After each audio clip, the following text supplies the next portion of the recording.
Hello, magandang umaga, tanghali, hapon, gabi. Yan, umuga na. Okay. Sa Gemini, zodiac sign with the air element. Sandali ang aking audio. Okay naman, okay. Yan. Okay ang aking audio. Yan, okay.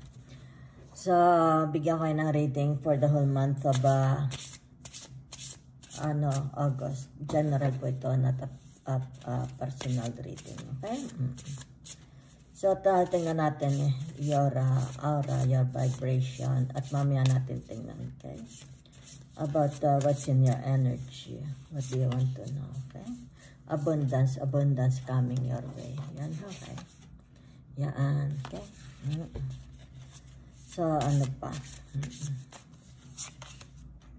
The distorted feminine, okay? Yan.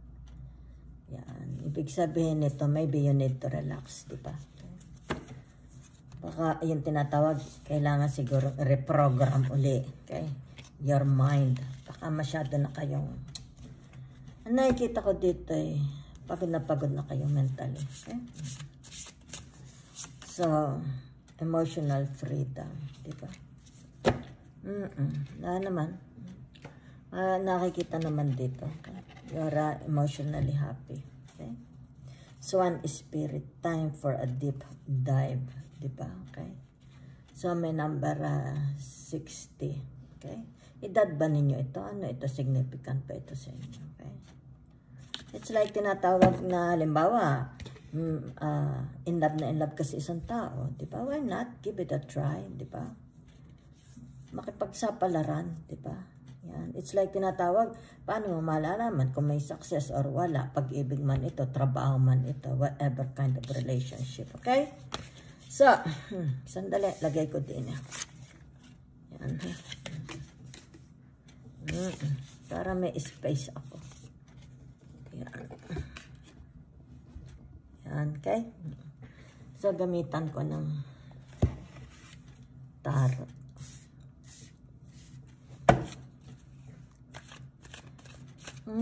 What's in your energy? What you want to know? Anong kondisyon ninyo ngayon? Okay. Yan. Yan.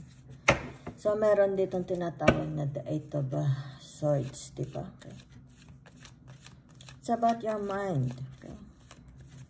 It's about your action. Intellect. Okay. Mataas ang inyong tinatawag na intellect. Okay. Very, very intellectual person. So, ano ito? It's like tinatawag you will, it's all about meeting. You will meet someone. Okay? It's like tinatawag, maybe you need an advice. Okay? Who is this? Is this your mother? Okay? Someone, the same ano ninyo, okay? Energy. Okay? Yan. It's like tinatawag na kakasundo kayo mind to mind. Diba? Maybe there is a talk, maybe sabihin na natin communication with your siblings, with your friends, okay? Or kung sino man ito, di ba? Maari sa trabaho, maaring mother mo, di ba? So, ano pa? Ano? Sandali nga, hindi na makita eh. Ano? So,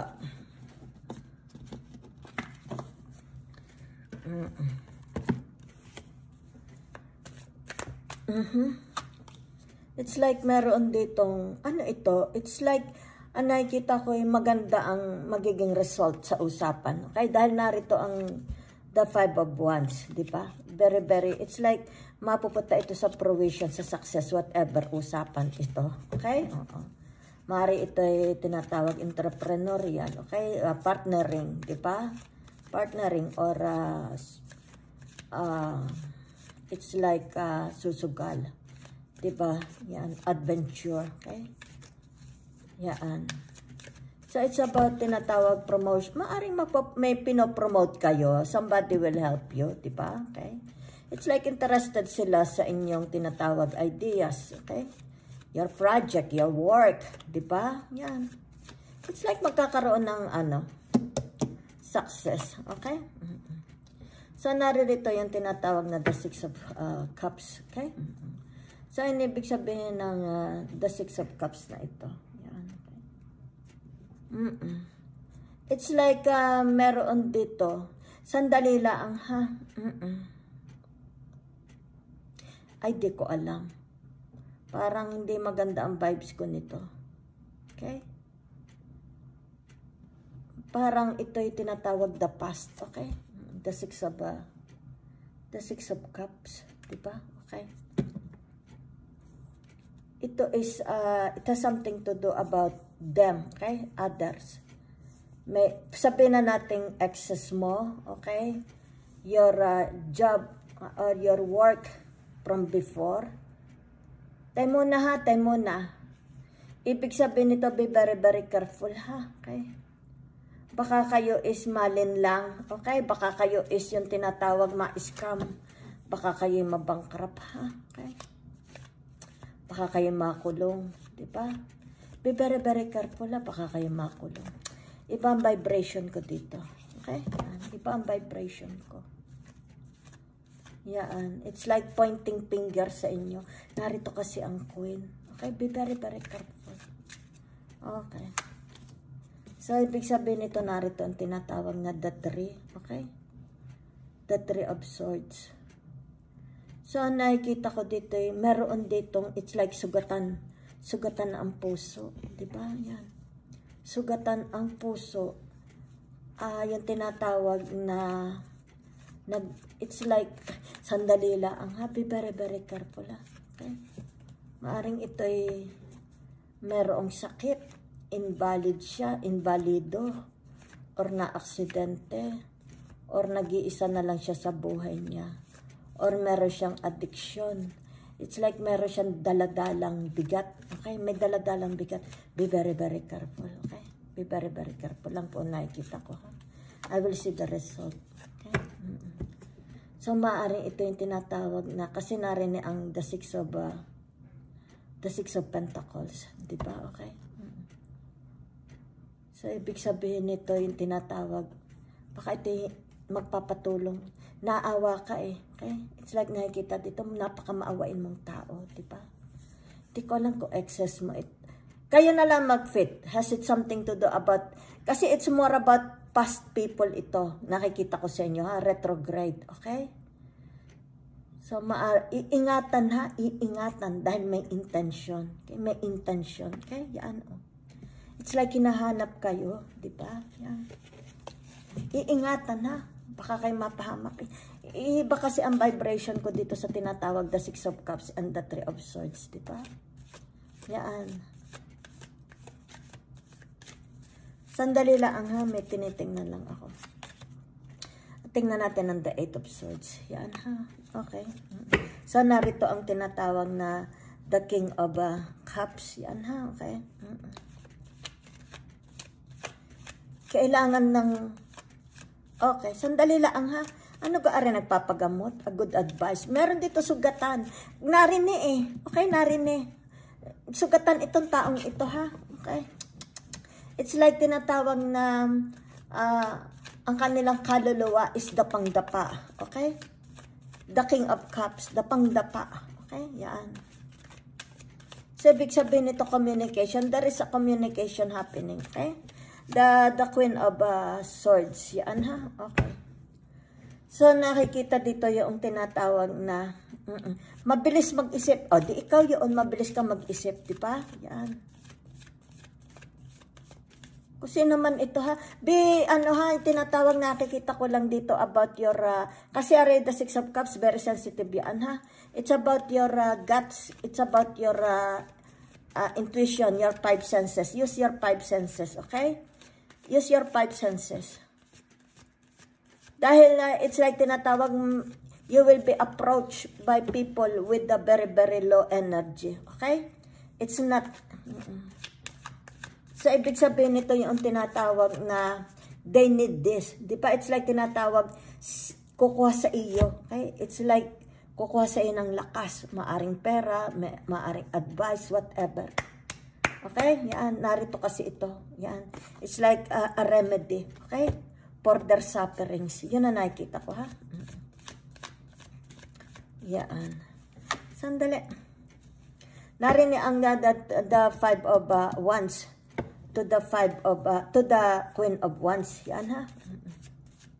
Meron dito, meron kayong kausap na babae. Okay? It's something like, sabihin natin babae or lalaki. Okay? It's like very, very generous sa inyo. Mahal na mahal kayo. Okay? Yan. Kumbaga dito pareho kayo ng vibration, pareho kayo ng tinatawag energy. Yan ha. Nakikita dito yung tinatawag na they like you very much. Okay? They give you advice. Kung sino yan ha? Mapapagkatiwalaan. You can trust them. It's like they live in the other side of the world. Di ba? Maybe you are only talking in the computer. Di ba? Kilala mo. Okay? Kilala mo itong taong ito dahil nasa Six of Cups tayo. Okay? Yan. It's like pareho kayo ng pinagdaanan sa buhay. Six of Cups to the Three of Swords. Pareho kayo ng pinagdaanan sa buhay. It's like siya ang iyong tinatawag na soulmate, 'di ba? Soulmate is not only about tinatawag pag-ibig, asawa, boyfriend, 'di ba? Hindi, pwede ito sabihin na nating kababata mo na ibig sabihin nito nagtatagpuan lang or yung tinatawag na nagkaroon ng communication, 'di ba? Kasi nag-retrograde, okay? Ang tinatawag na the eight of swords and the three of swords. It's like tinatawag dito na pareho lang kayo. It's like sabihin na natin, may pareho tayo ng life story, pareho tayo ng love story, pareho tayo ng pinagdaanan sa buhay. Kaya dito, it's like tinatawag building, okay? Your relationship with this woman, o kasi naman itong taong ito, with the same energy like your swords, di ba? Ibig sabihin nito yung tinatawag na para kayong lost soul. It's like pareho kayong lost soul, di ba? Na nagpangita ng landas, naging best of friends kayo, di ba? Yun ang nakikita ko, okay? Yan, so meron dito, okay? It's like you are holding, parang ayaw mong bitawhan whatever you have, maybe money, di ba? Okay? Maybe meron kayong pinag-iipunan dahil meron kayong gastusan. Naharap kayo sa gastusan, ha? Okay? Kasi narito ang tinatawag the six of pentacles, di ba? Malaking gastusan ito kung ano man ito. Gawaan, nakikita ko gawaan. Baka ito'y gawaan ng bahay, gawaan ng sasakyan, gawaan ng whatever, di ba? Yan, okay? Oo. Baka ito'y has something to do about health, di ba? Health mo, health ng family mo, whatever, di ba? Okay? So, meron dito is like tinatawag sugatang-sugatang puso, okay? So, there is a communication, okay? It's like tinatawag na let's meet, okay? Let's talk. Yan ha? Ikaw ito, narito ka. Yan. Okay? Yan. Ibig sabihin nito, yung tinatawag, I'm listening, okay? It's like everybody is looking up to you, okay? Yan. Meron mga curious sa inyo, ha? Kaya nakikita dito curiosity. It's like meron ditong naghihintay. Kayo baga is mayroong imimit na tao. Yan, magta-travel ba kayo? Yan. It's like tinatawag na hinihintay ka laang. Gusto magkita kayo para ito'y mai-open sa iyo ang kanilang mga tinatawag na damdamin. Yan ha. So meron dito. Okay? It's like malaking purchases. May bibilhin. Malaking pagkakagastusan. Okay? Meron din dito malaking kayamanan. Okay ha? Yan o. Kita mo narito. Malaking kayamanan ito. Maybe it comes from a service. May mga sinerbisan kayo or maarito sa trabaho ninyo. Okay? The seven of swords. Diba? Ilan na baga tayo? 3, 6, o 3, 5. Okay? Ano itong the seven of swords na ito? Yan. Meron dito tinatawag na dayaan. Meron dito yung tinatawag na nanakawang ka. Okay? Yan. Hindi mo lang alam. Maaring halimbawa sabihin natin nagpapadala ka ng pera sa pamilya mo, meron kang pinagkakatiwalaan na siya natanggap ng pera, hindi mo alam, dinadaya ka na. Okay? It's like sasabihin mo, ay nagpadala ko ng 500 euros, magkano palitan? Ganito, kasi walang ipinakikitang receipt, walang pruweba. Okay? Dito, wala siya pinakikitang pruweba. Okay? So, ibig sabihin nito, nagtitiwala ka sa kanya. Di ba? Yan. The Queen of Swords to the Eight of Swords. Nagtitiwala ka, 'di ba? Ibig sabihin nito yung tinatawag, alam mong hindi ka lulukohin, 'di ba? Pero hindi, yan So, meron din dito yung tinatawag, akala mo lang kapaibigan mo siya, pero hindi mo siya kaibigan. Yan ha. Hindi mo siya kaibigan. Yan. Akala mo lang kaibigan mo siya. May nag-i-spy sa inyo. Ingat din, ingat ha sa pag-post sa social media.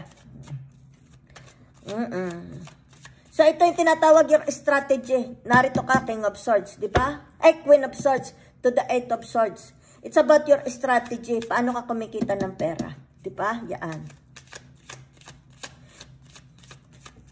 It's like tinatawag dito, heart and soul unity. Yung tinatawag na alignment of your heart, of your emotions, and your mind. Di ba? So, ibig sabihin nito yung tinatawag, you're the thinker. Yan o, you're the thinker. Okay? It's about your happiness. Di ba? It's like tinatawag, I will get what I want. Sa tinatawag na the Five of Swords to the Seven of Swords. Okay? Yan. So, meron dito, whatever is this, ha? Sa tinatawag na the Six of Pentacles, di ba? To the Nine of Swords, di ba? Merong burden, very burden. You're burdened. What are you? It's like tinatawag, you're so burdened. Okay? Burdened ka ng tinatawag na, halimbawa, family, di ba? Sakit sa puso. Yan, kasi narito, the Three of Swords, okay? To the Nine of Swords, di ba? Okay? Merong guilt, regret, di ba? Do you have guilt or regret? Di ba?